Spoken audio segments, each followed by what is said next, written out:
stay here. I need help.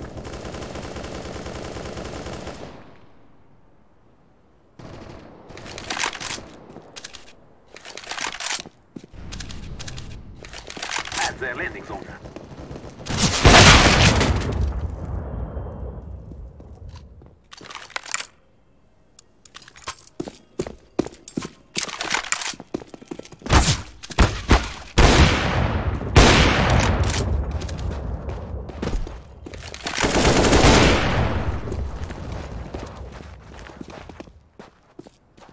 Sniper!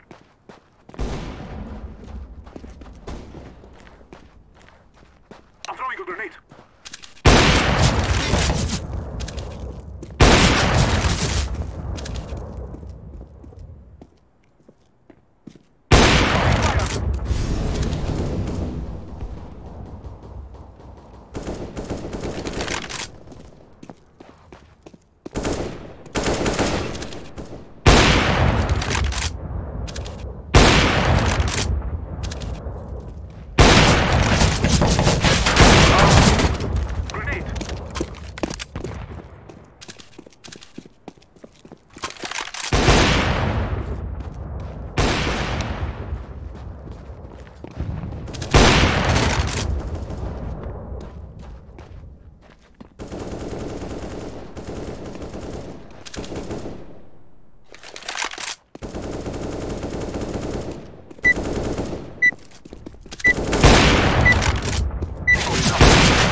No.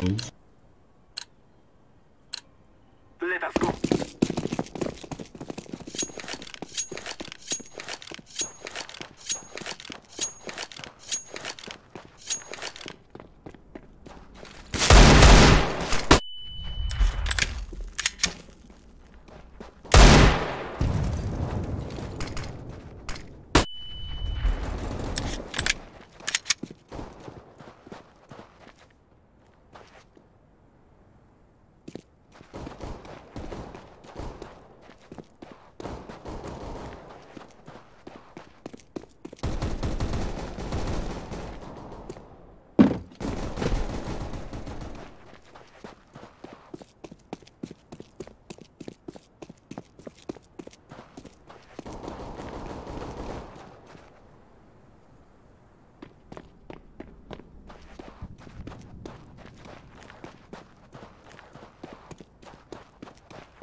Good job.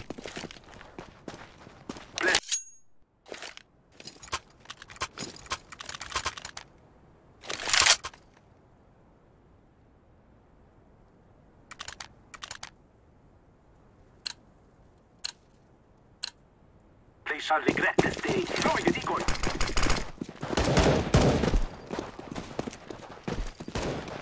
One B. Throwing a flashback.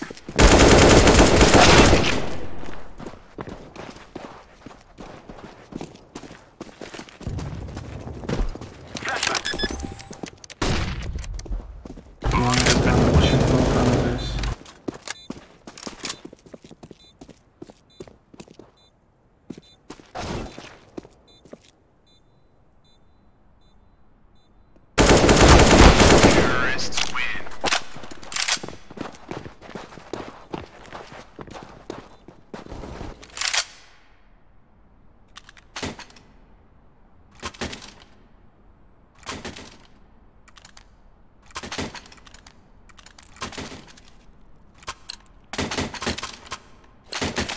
Take care of yourselves. 2B, 3B. One low tunnel.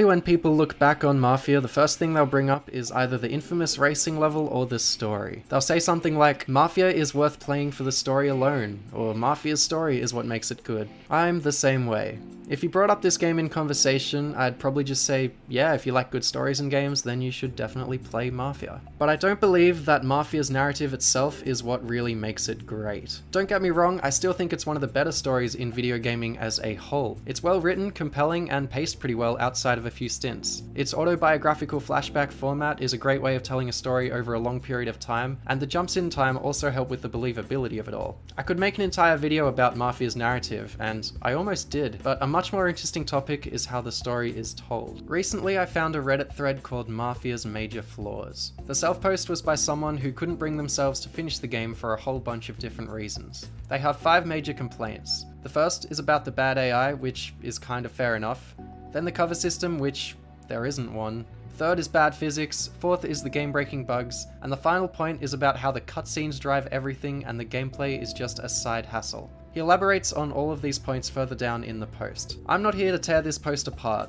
Though I disagree with a lot of this, they can think whatever they like, and Mafia is definitely not a game for everyone. The reason I found this post so interesting is because of his final point. When he elaborates on how the gameplay is just a side hassle to the cutscenes, he makes a few different statements. He starts off by effectively saying he could have never played the game at all and just watched the cutscenes to fully take in the story.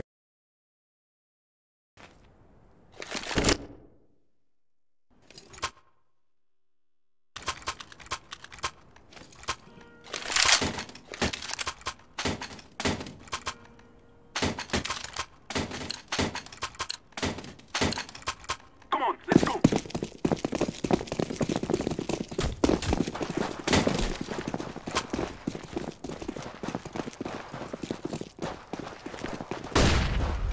I'm throwing smoke.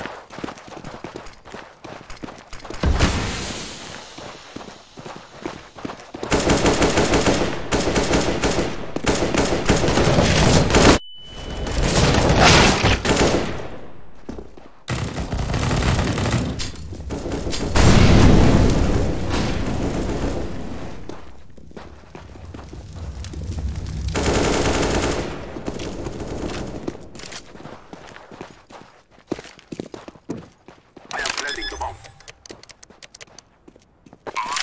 I'm throwing the flashbang.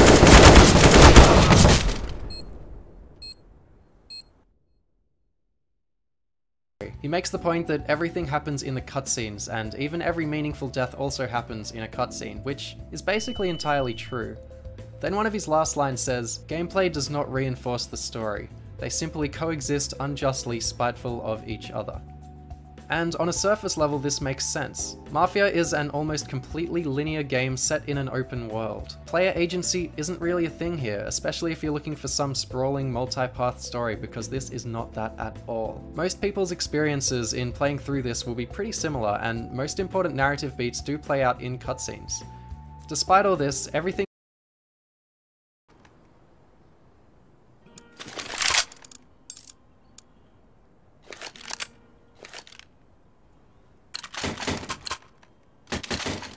Let's go, my brothers. Decoy. 2B.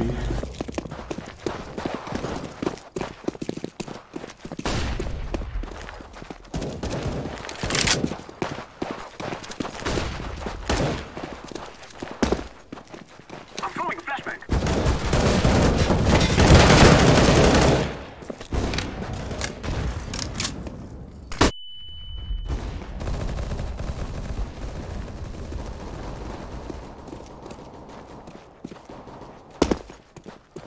I am planting the bomb. Terrorists win. Bomb has been planted.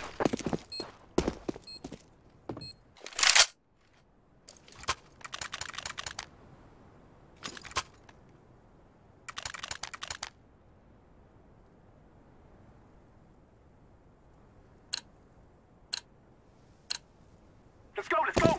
Checking our start point.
ready.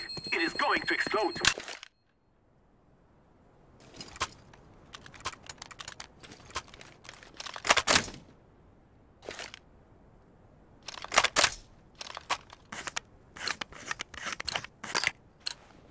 Let's go. Let's go. 1, 2B.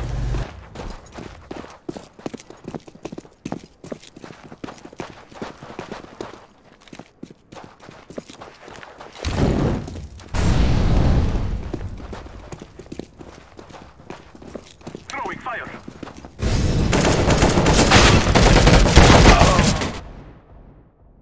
Surrounding the cutscenes is essential to why Mafia is so great, just for unusual reasons. So before I get into not talking about the narrative, I want to take a moment to talk about the narrative. Stay with me here. One of its priorities is making the protagonist, Tommy Angelo, relatable. The game starts before he joins the Mafia, and time is devoted to establishing his situation. This is most obvious in the second mission named Running Man. After refusing a job offer as a wheelman for the gang, the mission simply has you driving around as a regular 1930s cab driver. You have to take 5 different passengers around the city, and it's very deliberately mundane. Because of this, it's a somewhat infamous part of this game. It acts as a tutorial of sorts, teaching you as a player how to traverse this city and avoid the police. But more so, it's kind of an expository device. Running Man goes a long way towards making Angelo relatable. Where the writers could have simply had him accept the job, instead he opts to continue his work, and this brief section acts as a window.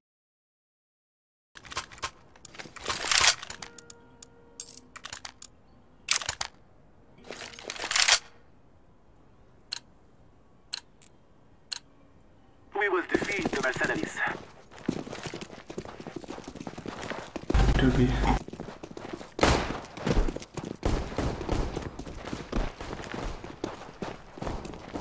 Grenade! Flashback!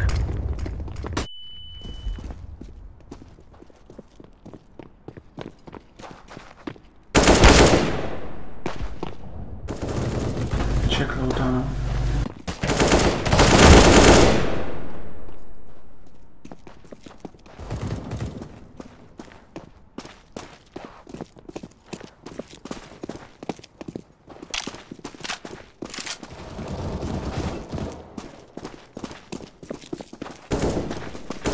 Terrorists win.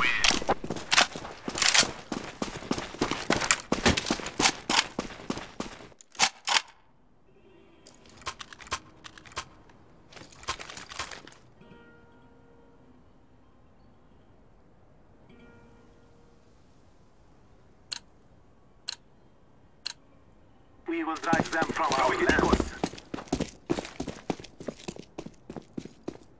1B.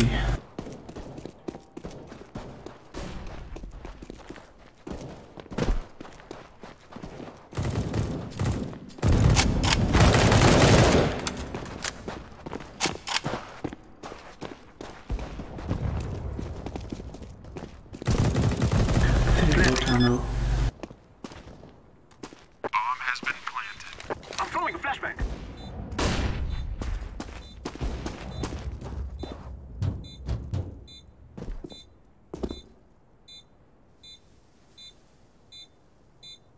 Terrorists win.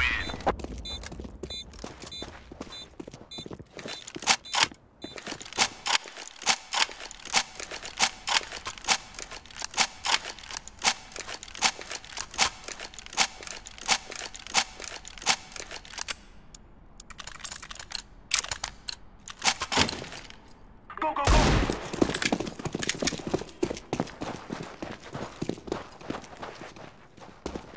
Big lead. 1B.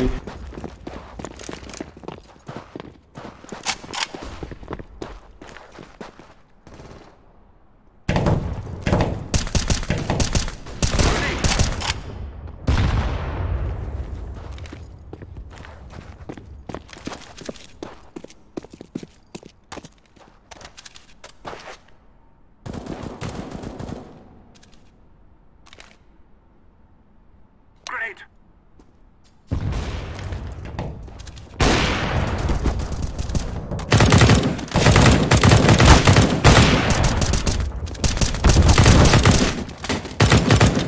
Behind.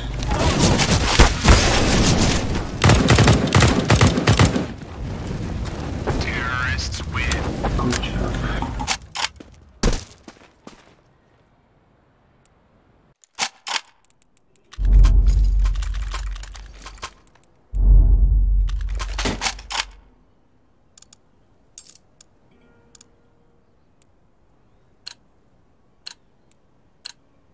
We shall rule the day. Smoke!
Terrorists win.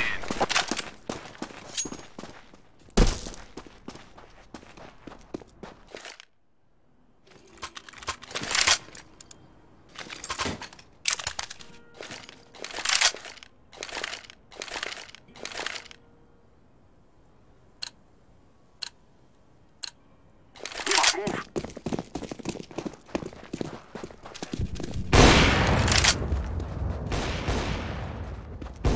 Smoke! I'm throwing a grenade.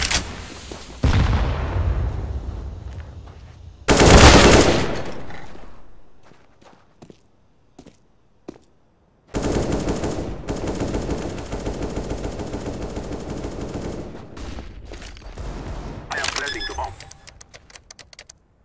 Bomb has been planted. I'm throwing a grenade.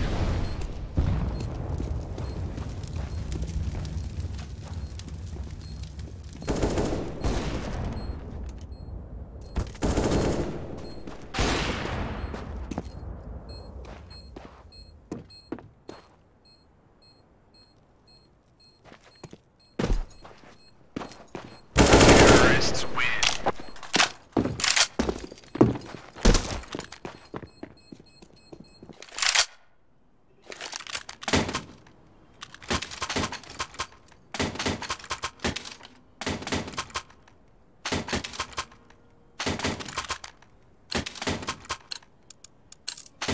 Be safe. Let's go, my friends.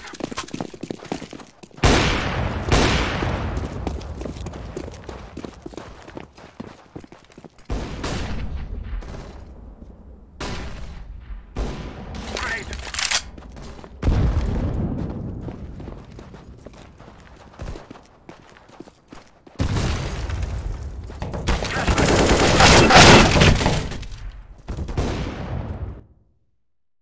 Into his life at the time. They could have also shown his taxi work in a cutscene, but instead you have to play it, and it's hard. If you drive in weird places or in out of the ordinary ways, passengers will comment on it, and you can annoy them enough to fail the mission and have to restart. The best way of completing this mission is by driving safely within the speed limit, especially because the police will come after you for simply breaching the limit or running a red light. The whole experience is tedious, but it's intentionally so because working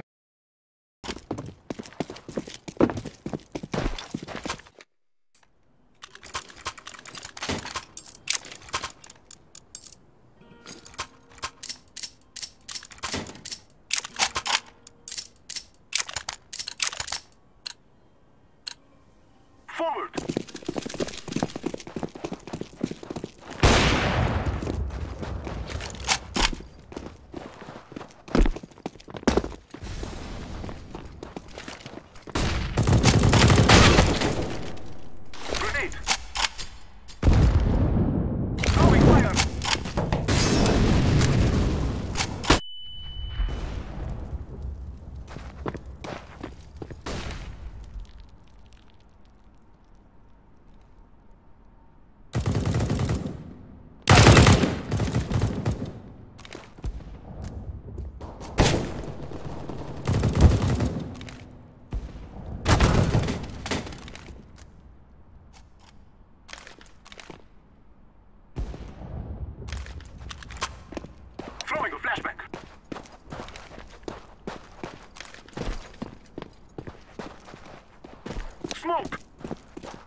smoke.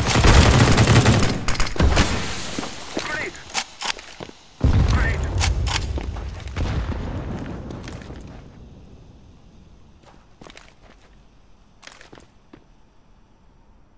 Burn.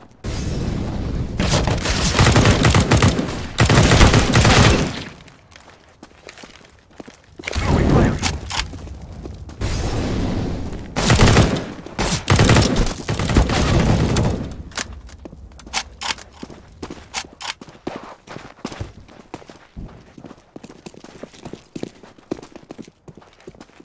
Terrorists win.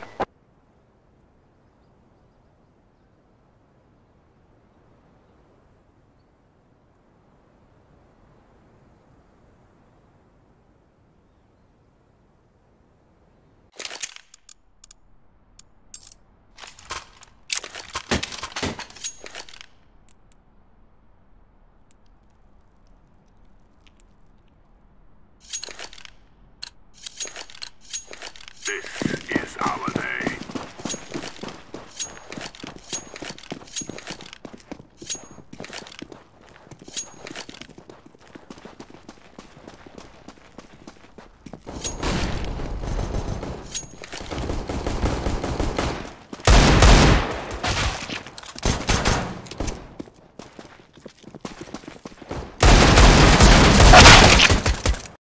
Working on a job is not exciting, and that's exactly how both you and Angelo feel. One of the priorities of the entire first act of this story is to create a resonance between Tommy and you as a player. As well as helping you identify with the protagonist, the other effect this mission has is making this world believable. Of course, seeing this city and its inhabitants do their thing is a part of that, but there's a certain novelty to just being a small part of a larger world. You're just a cog in a machine, and this idea ends up being one of the themes of this game. The brief taxi section exemplifies some of the main design ideas behind Mafia, in that it prioritizes its storytelling and realism above anything else. At the core of Mafia's design is immersion. I know you're rolling your eyes at the I word, and it conjures up bad memories of back-of-the-box marketing buzzwords, but bear with me. This is a game which doesn't care if you're enjoying it or not. Instead, it tries to put you in the shoes of a mafioso rising through the ranks. Because of this, it's a polarizing game which has had a lot of criticisms leveled against it, many of which are valid in their own way. With all that in mind, let's finally get started and take a look at what works and what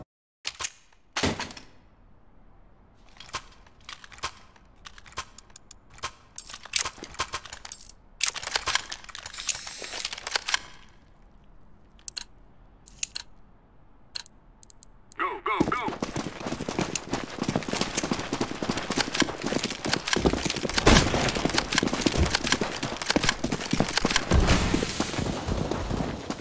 Throwing fire.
Let's go, people.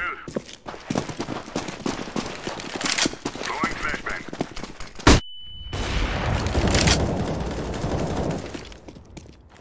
Grenade. Throwing fire.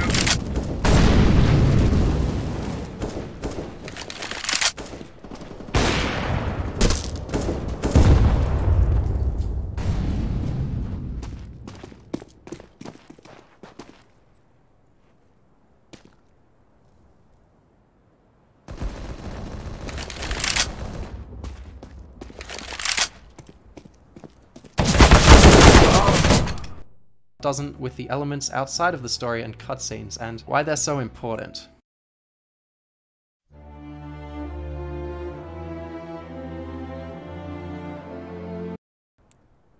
We defeated them.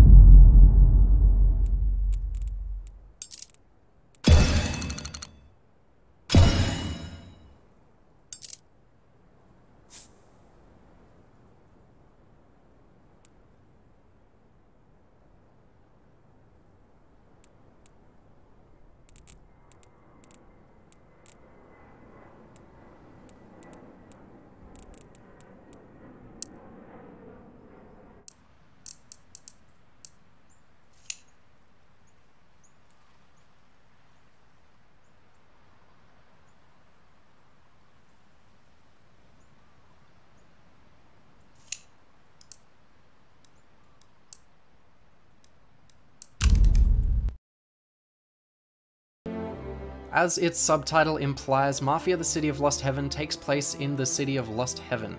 What a concept. It's a fictional American city which was designed as an embodiment and amalgamation of many typical US districts. It's all here, from Little Italy to Chinatown to downtown, and from the industrial works quarter to the slums of Hoboken. Lost Heaven establishes its identity through its distinctive districts and, of course, its time period. Each place has its name written in bold on the map and has its own great 30s music playing while you're there. Outside of the city is a surprisingly large countryside, which goes a long way towards selling Lost Heaven as a believable place. The in-game map cleverly doesn't include areas outside of the city, which makes it feel even larger because its size is unknown. Significant landmarks like the airport and the racetrack give the countryside purpose, and there's even locations which aren't ever visited in the campaign, like the dam and the lighthouse, which are so convincing even as just window dressing. The residents of Lost Heaven also do a good job on selling the place. Drivers obey traffic laws, indicate to turn corners, park their cars and go for walks, and pedestrians do the generic open world walking around thing, as well as entering buildings and using public transport. Fully functional trams and trains run throughout the city, and it all comes together to create the feeling that you're just another cog in a clockwork, bustling metropolis. Of course, all these attributes, whilst done well here, have been exceeded in newer games, and though Lost Heaven is an effective city for Mafia, these characteristics are no longer impressive. The visual design, curated soundtrack, distinct districts, and of course the 1930s Great Depression time period build a realistic and likable atmosphere, but it's how the city changes over time that really sets it apart.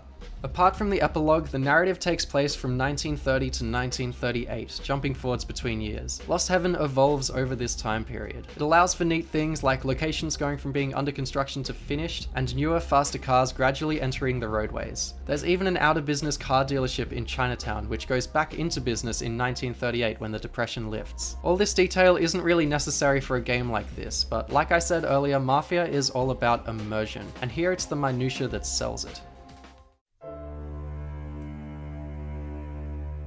Eurogamer's Mafia review from back in the day is infamous for how negative it is. The writer, John Bai, awarded the game with a whopping 4 out of 10. Regarding the driving, he wrote this: "Where GTA 3 is packed full of fast, exciting cars to steal and drive, Mafia is stuck with lumbering clunkers that hobble along at a snail's pace and accelerate from 0 to 60 in a time that is measured in minutes rather than seconds. Handling is awful, not because Illusion have done a bad job, but because the cars of that age weren't really that much fun to drive. And don't even think about driving up a steep hill. You could get out and walk faster. As such, forcing you to drive to and from Salieri's bar in almost every single mission is just sheer bloody mindedness, and the drudgery of making your way back and forth across town within the 40 miles per hour speed limit without running any red lights or having any fun soon becomes incredibly repetitive. Dare to break the speed limit, assuming your car can go that fast, and the cops will be all over you like a bad suit. And whereas in GTA 3 this is half of the fun, in Mafia it's just something that gets in the way of you completing your mission."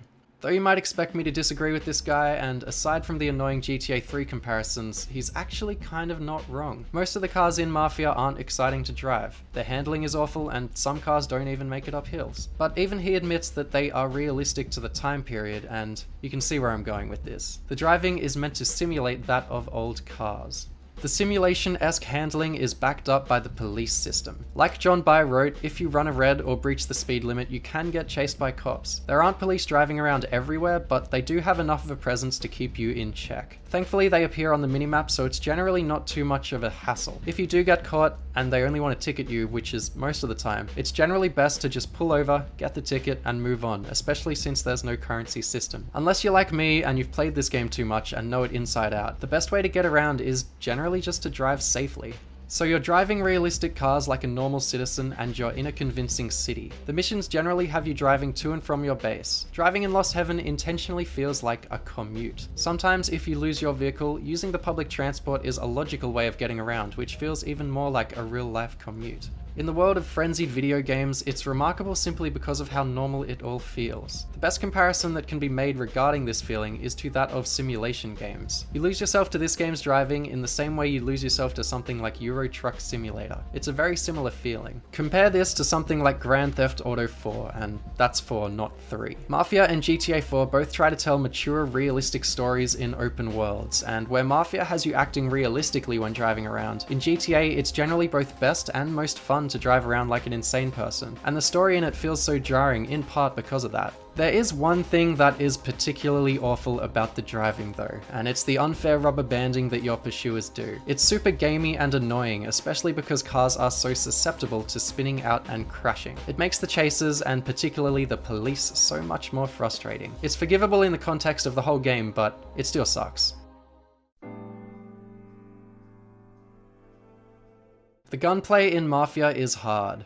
Frustratingly hard. A single shot from a shotgun at close range can take you out, and only a few well-placed shots from another weapon will do the same. Recoil is very high, so spray and pray doesn't really work, though crouching to fire somewhat alleviates the recoil. If you reload before finishing a clip, you lose the rest of that clip. AI are typically stupid, as were most in 2002, though they are accurate shots and can see further than 20 meters in front of them, so take a hint, Mafia 3. Checkpoints take the place of any quick save system, so you'll find yourself replaying sections pretty often, though I much prefer this to a quick save system in place of checkpoints. The result of all this is a gameplay loop which has you pivoting the camera around corners to check for enemies before tap firing whilst holding crouch as a pseudo aim down sights button. It's designed to resemble realistic firefights, and like the rest of this game leans towards simulation when compared to your average game. Though cover plays an essential role, there is no cover system, but the controls are tight enough with the keyboard and mouse so that it's not missed.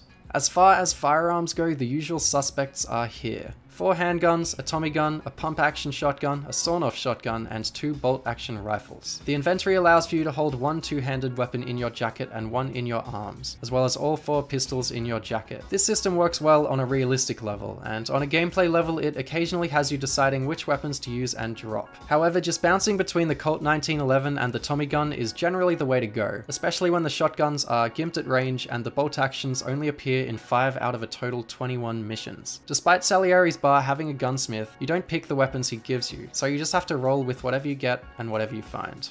Speaking of underutilized weapons, you'd be forgiven for forgetting that Mafia has throwables. Grenades are usable in a total of 2 missions, and you really need to search them out to use them. Molotovs strangely have a tutorial-esque mission where you're given them to destroy some cars, yet never get to use them again.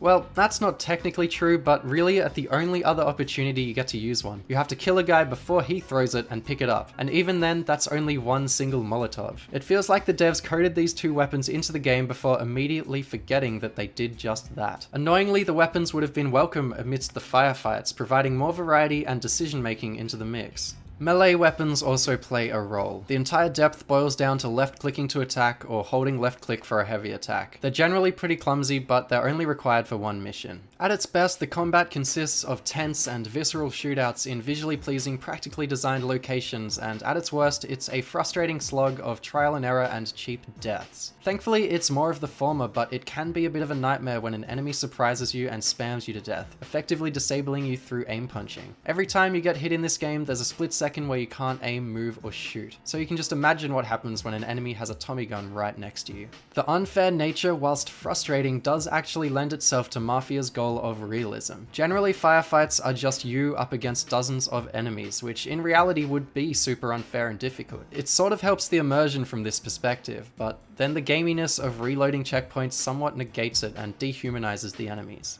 With all that said, if you have good aim and play carefully, 90% of the time it's a good time. It's not all that deep, but good animations, level variety, and effects bring it all together, and the combat is sparing enough within the whole campaign to stay exciting. The biggest problem with Mafia's combat is actually how it's implemented into the story, as Tommy ends up killing so many people that he can only really be described as psychotic. But this is a problem in basically every narrative-driven shooter, so I've sort of become desensitized to it. Overall, the combat is a mixed bag. Whilst it's usually entertaining to play, it both enhances and detracts from Mafia's overall goal of immersion. Though it's the weakest element of Mafia when it comes to this, the moment-to-moment still feels realistic, and it's still a solid set of mechanics. The final topic I want to look at is broad and not as obvious as everything covered so far, but it's still important for making Mafia what it is. Mafia is punctuated by its small details. I'm just going to bang out a list of some of the small cool things it does and then reflect on them a bit afterwards. Here goes.